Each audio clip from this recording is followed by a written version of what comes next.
నువ్వు ఆకాశాన్ని చూస్తే నీకేమేం గుర్తొస్తాయి? సందర్భం లేకుండా ఎక్కడ పడితే ఏం పడితే మాట్లాడేస్తావా? ఆకాశం ఎందుకు? ఇక్కడ ఆకాశంలో చుక్కలన్నీ కింద ఉన్నాయి కదా. ఈ రోజు కింద చూడు. నువ్వు కవర్ చేయకు, అటు సైడ్ బిస్కెట్ వేయకు. నేను అడిగిన క్వశ్చన్ మాత్రం ఆన్సర్ చెప్పు. ఆకాశం చూస్తే చుక్కలు గుర్తొస్తాయి, అలాగే మేఘాలు గుర్తొస్తాయి, ఇంకా నయం దాని కింద ఎగురుతున్న కాకులు గుర్తొస్తాయి. అలా కాదమ్మా, ఆకాశం అనగానే ఒక మంచి హరివిల్లు కనిపిస్తుంది. అవును, రెయిన్బో కరెక్ట్. యా అసలు ఆకాశం అంటే ఏంటి, దాని అందం ఏంటి, అందులో అసలు హరివిల్లులు ఏంటి? ఓ, ఇవన్నీ చెప్పడానికి ఇప్పుడు ఎవరో రాబోతున్నారన్నమాట.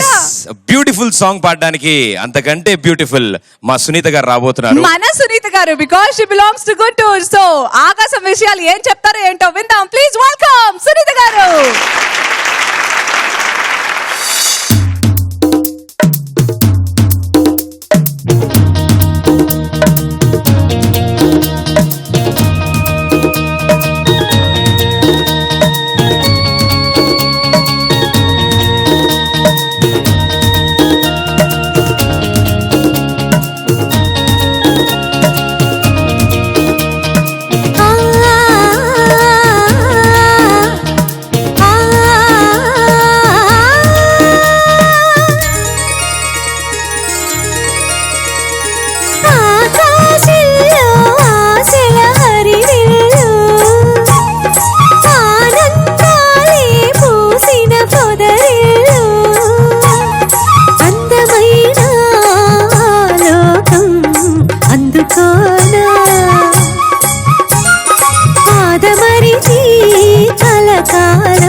సంద్రంలో పొంగుతున్న అలనై బానా, సందిలో రంగులెన్నో చిలికేనా, పిల్లగాలే పల్లకీగా దిక్కులన్నీ చుట్టిరానా, నా కోసం నవరాగాలే నాట్యమాడెనుగా.